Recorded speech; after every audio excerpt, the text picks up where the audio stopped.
Hey guys, it's Heidi here, and today we'll be talking about basically all of chapter 7, and we're gonna be working on some problems. So in this so what I'm gonna be showing you is kind of like definitions of stuff that we need to kind of know before we start on solving the problems in this unit. And so the thing that most likely will be in this chapter will be most definitely directly proportional and inversely proportional. So directly proportional means if A is proportional to B, then A equals KB, where K is constant. Same with inversely proportional, but it's a little different. If A is inversely proportional to B, then A equals K over B, where K is constant. And then last but not least, exponential growth and decay. So this one is actually a formula where you basically kind of use the formula to find the equation of y, but we will definitely be doing some problems based on all of this because it's mostly it's most common in this topic or in this unit. So basically in this formula, the rate of change of quantity is proportional to the size of quantity. This basically represents an exponential model. So you will see some situations where the problem is talking about growth or decay, and you will have to solve the problem in order to find out. So this is basically like a preview of what we are going to be learning about, and yeah, let's get started.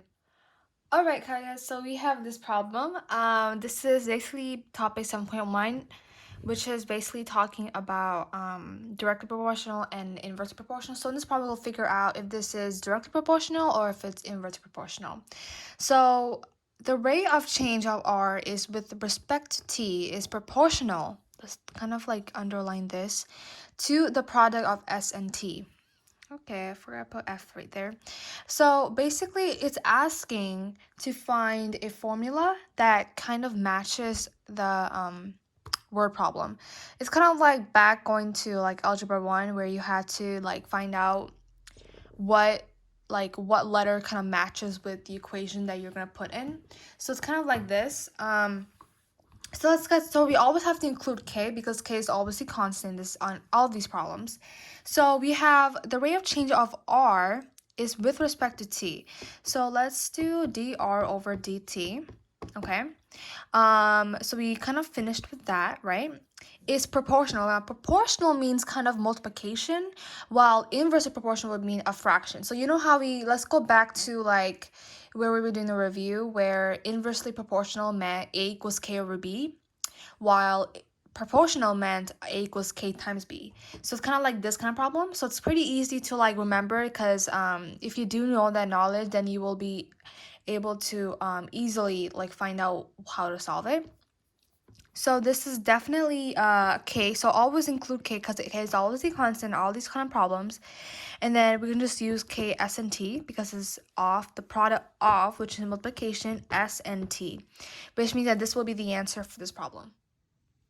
Okay, so this is topic 7.2, which is kind of like verifying solutions and trying to solve it. So for what value of k, if any, will y equals k e negative to the 4x minus 2 sine 5x be a solution to the differential equation y double prime plus 25y equals negative 82 e to the negative 4x.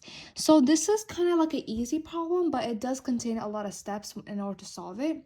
So let's start with kind of like adjusting or try finding like the second derivative of this first problem we have labeled right here. So like it would be, so y equals to, y prime. So let's try solving this for y prime because this is just y, so we need to find y double prime right here. So this would most likely be negative 4ke negative 4x minus 10 cosine of 5x. So kind of like going back to your derivatives and trying to find out, okay, what makes this, the first derivative. Now, so let's find the second derivative. So this would be 16 ke to the negative 4x plus 50 sine 5x. There we go. So this is the second derivative. Now, I think we can kind of go forward with solving it and then equaling to each other. So what I mean by is, if I showed you guys, let me just write it out so you guys know what I'm talking about first. So 16ke, negative 4x plus 50 sine 5x. Okay, so we have that, right? Now we're gonna add it to 25. See, you see how we're kind of like, this is like finding y prime. So we're kind of like substituting all of this.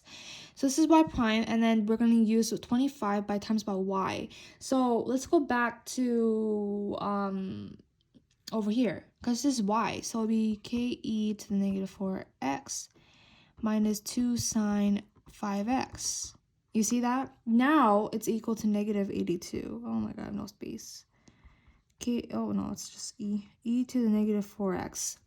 Okay, so we have that now. Okay, now we just have to like equal together, kind of like solve it out. So let's kind of like do distribution right here. Okay, 5x plus 25ke to the negative 4x minus 50 sine 5x. Okay, so let's kind of like cross out what we have. You see we have a similarity right here. Okay, we kind of got that, right? So now 16ke to the negative 4x plus 25ke to the negative 4x equals to negative 82 e to the negative 4x. Okay, there's a lot of negative 4x's right here. So let's kind of like distribute this or factor this out. So since we both have the same kind of factor right here, we can just like make it a little small and easier for us. So it'll be 16 plus 25, and then ke to the negative 4x equal to negative 82 e to the negative 4x. I literally have no room. Now we can kind of like add this together. So this would be kind of like taking a little space right here. So 16 plus 25 is what? I think it's 41. My best guess right here. So it's 41 ke to the negative 4x equal to negative 82 e to the negative 4x. So we're trying to solve for k. So we're going to be dividing by 41. Okay, just divide it. Negative 4x. Okay. We finally divided that and we get k equals to negative 2. Now, this is the final solution for this problem. Alright, so this is slope fields. We're going to be sketching slope fields by basically trying to solve out this solution. So we have d over dx equals to x over y, and then we have a graph that we're going to be sketching this kind of fraction into there. So it's kind of like dots, but I don't know how to explain it, but you'll kind of understand when I actually kind of, go into the solving part. So basically, we're going to make, I think the best way to solve this is always make a table. So I will like use a table of x, y, and then the derivative. Or, sorry, not the derivative. I'm sorry, guys. I meant the fraction. Oopsies. So what this will do is that it will kind of like bring this together. Like example, if I use 2 and 1, it will be like, it would be 2 or 1. Okay, this kind of makes me confused. Should be x. Okay, so we're gonna try solving from there. Okay, let's start.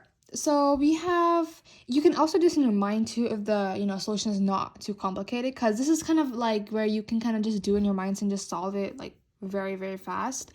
But since you guys are new to this, I am going to show you guys how to solve it in an easy, simple way. I forgot to put these dots in.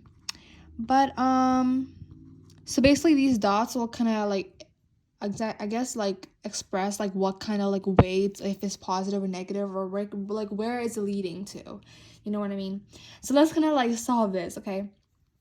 So we have x over y. So let's try. Let's just try. So let's do 1 and 1. So it'll just be 1, right? Because 1 over 1. It's like kind of like that, okay? So if it's just positive, then it's just like a little like this, just like that. Let's do 1 and 2. So 1, 2, which would 1 over 2. So it's kind of like a little like this, yeah. So it's not too steep, not too steeper. It's kind of like a median. 2, 1, which would be just 2. So that's just 2. So it's just a little steeper, but not too much. So if you didn't know, I forgot to remind you guys, but this means positive. Okay, and then this means negative. And then this would mean equal to 0. Okay, so I mean, it just means equal to 0. So we're just to remind you guys before I kind of go on a little further. But yeah. Okay, so let's try 2 and 2, which would just equal to 1. So it's just like that. Let's start with the negatives, all right? So we have 1 and negative 1. Okay, so that would be just negative 1, right? So this is negative, which means that the point or the steeper will go a little like this. All right, and then we have 1 and negative 2. So it's negative 1/2. I'm running over the table right here. So this was negative 1/2, right? Okay. So it's kind of like this. Sometimes it's hard to describe what kind of steepness that you should put in there, but it's like, you know, it's kind of like showing the direction right there, okay? So you can literally just do this in your mind. Honestly, there's really, you can do anything with your mind in this one. So let me try to do this in my mind by myself, and then we'll see. So we have 2 and negative 1. Let's kind of imagine it. So it's like 2, like it's basically like this. And then it goes to negative 2, right? So it's kind of like just putting in your mind. It's more easier to do it, but if it's like more complex, then you should definitely do on table so you don't get confused or much. So this will be kind of like this, and then 2 negative 1. Okay, so like that. All right. This is positive, so it'd be like this. This is also positive. It's a little steeper than that one. Positive, positive. Negative, negative.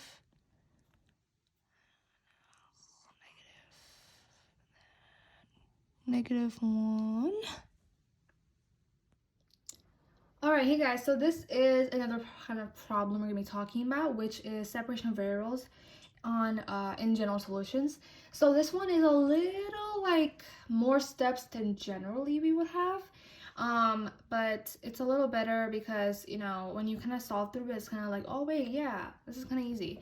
So let's just try solving it step by step, and when you do step by step, it will get a little easier to understand. So we have dy over dx equals 2xy plus 4x. I think that since these are kind of like factorization right here, I think that we can kind of factor it out. So it would be dy over dx equals to 2xy plus 2. Okay? You know, a little easier. Now, the trick to this is that we can use this in order to like do like a fraction. So we can do y plus 2 equals to 2x dx. Now, how I did that was I basically did divide this by y plus 2 and then y plus 2. And then I got into this solution. Now, let's integrate it. Always integrate. And basically, 1 over y plus 2 is what? It's a natural log of y plus 2. You can always do the absolute value of that. And let's do the antiderivative of this. So it's plus c. Now let's go back. So it's a natural log y plus 2. Let's cross it out. All right, so we have what? We have basically just x squared plus c, right? Now let's do natural log of, the exponential. So this is just y plus 2 now, because it exits out, right? Just exit out. And then it's e to the x squared plus c. Now, the important thing that you guys should know, I have messed up with this too, is that this is not this final solution. You know, there's more to it. Now, this solution basically means is x squared times by e to the c. This is what I meant. This is kind of like what this means. So don't just like skip the steps and then just automatically solve it. That's not how it goes. You have to kind of like go a little simplify, like you gotta simplify a little bit, you know. So with that, it's y plus 2 equals to c e to the x squared. So you see it's a little different than what you would expect, but it's a little easier now because now you can identify, okay, well, that makes sense, so let's kind of go on the next step. So now let's kind of like subtract on both sides, okay? And we basically get c equals to -2. So now this time we're going to be including c in the equation. So let's go ahead and go back over here. Sorry, let's go back kind of like over here. So this would be like sorry. So this would be y, because we're only finding for y, right? So this would be y equals to -2 plus c e to the to the x squared. And this is your solution for this problem. Alright guys, so this is kind of like exponential growth and decay kind of problem, and I told you guys I promised that I would do this. So let's kind of show what exponential growth and decay kind of means and what kind of problem, how do we solve these kind of equations related to growth and decay. So in this problem we have dy over dt equals 8y and y equals -2 when t equals 0. Okay, so it's a little confusing, you're like, what the heck am I supposed to do here? So basically just try solving it like you normally would, like how we've been solving the past few topics that we've been doing. So it's like this would be like dy over y equals to 8 dt. So you're kind of like integrating, not integrating, but I mean like you're trying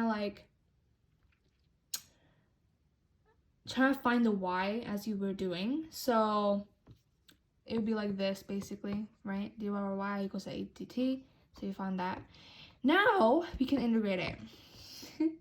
All right, so we have natural log of y equals to 8, we can do 8t plus c.